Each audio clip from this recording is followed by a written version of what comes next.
Viewers, কিভাবে আপনারা Indian visa check করবেন? ইন্ডিয়ান ভিসা হয়েছে কিনা এখানে চেক করার পরে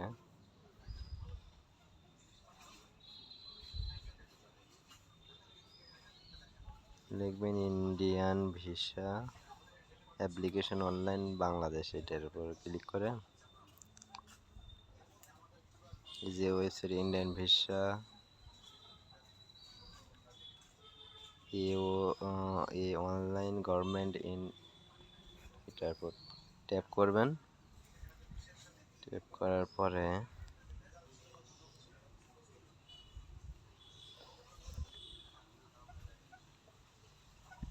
আপনার এরকম একটা ইন্টারফেস আসবে, এসে নিচে আসবেন, এসে এখানে চেক ইউর ভিসা স্ট্যাটাস এখানে ট্যাপ করবেন। এইখানে আপনার অ্যাপ্লিকেশন আইডি যেটা আপনার ওয়েব ফাইল যেটা আছে ওইটা, আর এখানে দেবেন আপনার পাসপোর্ট নাম্বার। সব কিছু ঠিক থাকার পরে এইখানে যে এক্সএসএস কোড আছে YH5N1M, এটা দিবেন, দিয়ে চেক স্ট্যাটাস এটা ক্লিক করবেন। শুধু যদি এমনই থাকে your visa application is under process, তাহলে বুঝে নেবেন আপনার ওয়েটিংয়ে রাখছে, ওয়েটিংয়ে আন্ডার প্রসেস যত সময় থাকবে তত সময় আপনার ভিসা হওয়ার সম্ভাবনা আছে। আর যদি এমন মেসেজ আসে তাহলে গ্রান্টেড হয়েছে, কিন্তু আপনার এটা প্রিন্টেড হয়নি, আপনার ভিসা হয়ে গেছে। এরকম আসলে মনে করেন আপনার ভিসা হয়ে গেছে। আর যদি এমন মেসেজ আসে, your visa application under processing, please contact the respective officer next working day where with the submit your application, যদি এমন মেসেজ আসে তাহলে আপনার ভিসা হয়নি, বুঝাবে আপনার ভিসা হয়নি। যখন আপনার ভিসা এসে যাবে প্রিন্টেড দেখাবে, এটা প্রসেস অ্যান্ড প্রিন্টেড, মানে আপনার পাসপোর্টে প্রিন্টেড হয়ে গেছে, ভিসা এসে গেছে।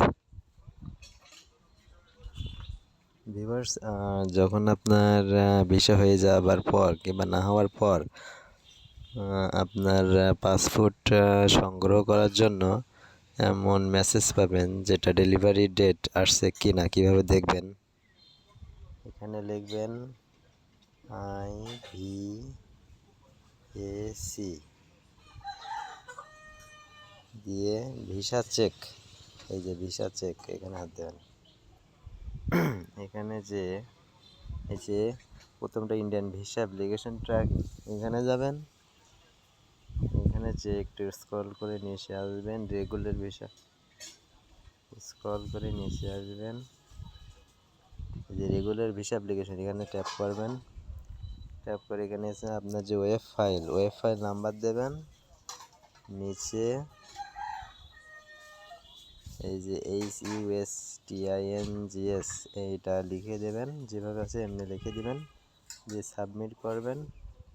সাবমিট করার পর যদি এমন মেসেজ আসে যে স্টেপ নাম্বার 1 ডান, স্টেপ নাম্বার 2 ডান, কিন্তু আপনার হচ্ছে step number 3 ready for delivery message যদি না আসে তাহলে আপনি কালেক্ট করতে পারবেন না।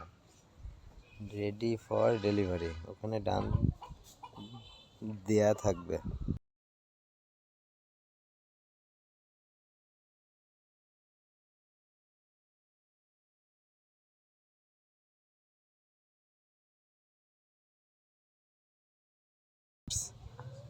আজকে এই পর্যন্তই। আমার চ্যানেলটি সাবস্ক্রাইব করবেন এবং নোটিফিকেশন অন করে লাইক দিয়ে পাশে থাকবেন। ধন্যবাদ।